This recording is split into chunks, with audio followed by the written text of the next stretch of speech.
Namaste everyone. Namaste. Namaste. Hello. So, in our previous class, we learned about great architecture of Kakatiyas and also about Rudramadevi. So, we will continue learning about Rudramadevi in this episode. Rudramadevi completed the construction of nearly impregnable Warangal fort. She finished the work that Ganapati Deva has started. Apart from that, she has also increased the height of the fort. And great engineering skills that we have seen in the construction of Thousand Pillar Temple and other Ramappa Temple and other temples that we have seen in our previous video. The same great engineering skills were used to build this fort. Amir Khusru praises about this Warangal fort, and he says that its turrets rose up in air and soared up to the moon, while its bottom passing below water reached the fish. So he talks about how strongly built this fort was. Yes. Also, Kakatiyas brought large tracts under cultivation, which greatly increased their revenue. They came up with temple tank town concept, which was later adopted by Vijayanagara rulers after the fall of Kakatiyas. Before the 11th century, much of the dry Deccan interior was inhabited by herders. Kakatiyas and their feudatories built more than 5,000 reservoirs or tanks by damming small streams. These tanks were often managed by small temples, which were endowed by the nobles. This caused the spread of agriculture and the settlement of the land by immigrants and herders. Interesting. Most of these tanks are still in use today. Really? Yes, most of the water that Warangal gets come from Bhadrakali Cheruvu, which was built by Kakatiyas. And there are other tanks like Ramappa tank or Parakala Cheruvu. All these are still in use. And most of the water in and around Warangal are supplied by these tanks, which were built at least 1,000 years ago by Kakatiyas. Wow! Yes, because that area was a very dry area. It doesn't have any rivers. So they were harvesting all the water that was coming from the streams into the tank. So there is consistently water present for the people who were living in Warangal and around Warangal, and for them to cultivate the land and also increase the agricultural produce. Another change introduced by Rudrama and which carried on into Prataparudra's time was the recruitment of non-aristocratic warriors from the diverse castes as officers and landowners. The older feudal families were gradually supplanted and land grants given to new meritocratic officers. This policy was also used in the later empire of Vijayanagara. Now, one of the travelers, that is Marco Polo, who visited Warangal during Rudrama's Marco Polo visited during Rudramadevi's reign, and he praises that here means Kakatiyas and also people who were being ruled by Kakatiyas. He says that they possess all the great treasures of the world. He refers to the diamond production and fabric industry and praises that even their buckram were so thin and smooth that they are fit for any royalty in this world. And he also points out that they had largest sheep in the world. He praises that they had all the necessities of life in great abundance. And he praises Rudramadevi that she was very loving and caring towards her subjects and was a very strong queen who could push back her enemies to their boundaries.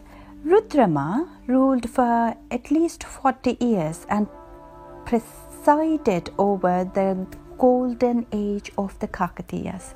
She is the only independent female ruler mentioned by Marco Polo in his journey through so many kingdoms across the world. Marco Polo, remember?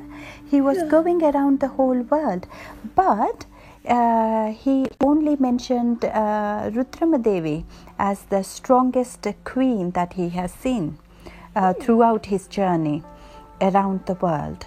So Rudrama, apart from that, Rudrama encouraged the practice of Perini Shivatandavam by the soldiers. Perini Shivatandavam was an extremely vigorous and powerful dance done to the beat of drums by the soldiers as a prelude to war, and was part of the training of royal forces.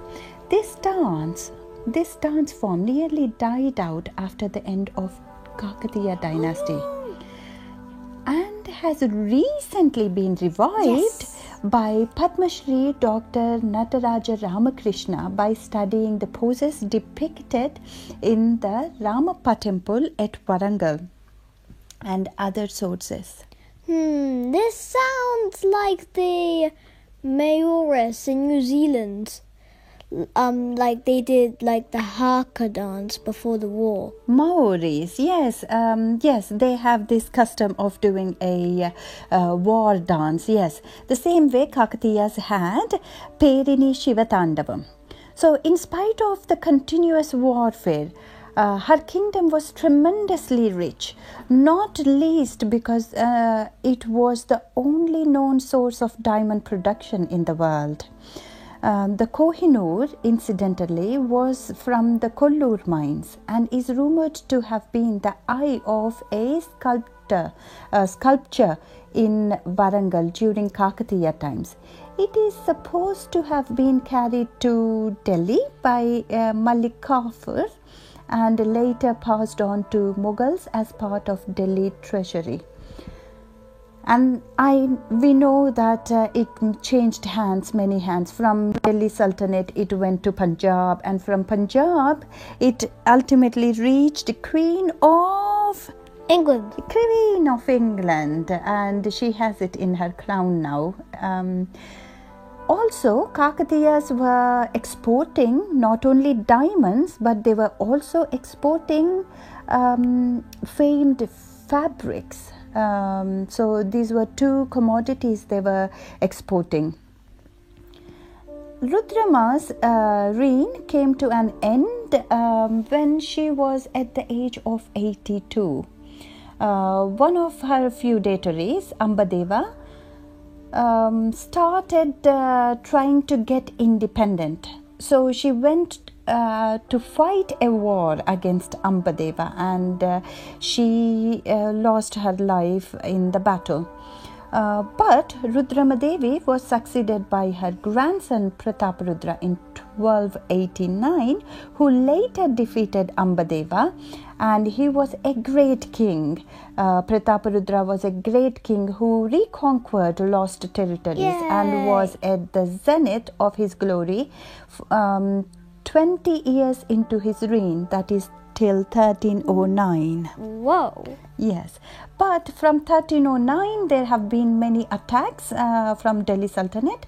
So the first attack was in 1309, and later on the second one was in 1318, and then in 1320 Prataparudra won against the Tughlaqs. And later on,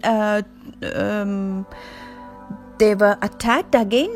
Muhammad bin Tughlaq has sent an army, much bigger army than he has sent in 1320. He sent a much bigger army in 1323 to attack Warangal. They camped outside of Warangal fort as they couldn't break the fort and get in, and they started plundering the villages around it and cut off all the supplies into Warangal. Warangal, even if the supplies were cut off, would have been fine because they had a tank inside the fort. They had they were producing all the agricultural things for themselves, so they were self-sufficient. But Prataparudra surrendered to Muhammad bin Tughlaq's army to save the villages from getting plundered, and was captured by Muhammad bin Tughlaq's army.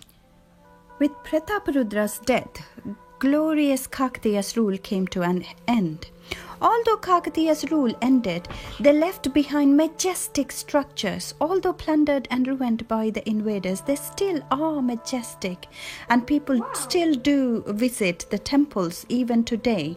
And the numerous tanks built by Kakatiyas are still main sources of water in various places in and around Warangal. So, what do you say about Kakatiyas? They're amazing. They're amazing from me. Yes. Thank you for teaching us. Thank you. You're welcome, everyone. See you next time. Bye.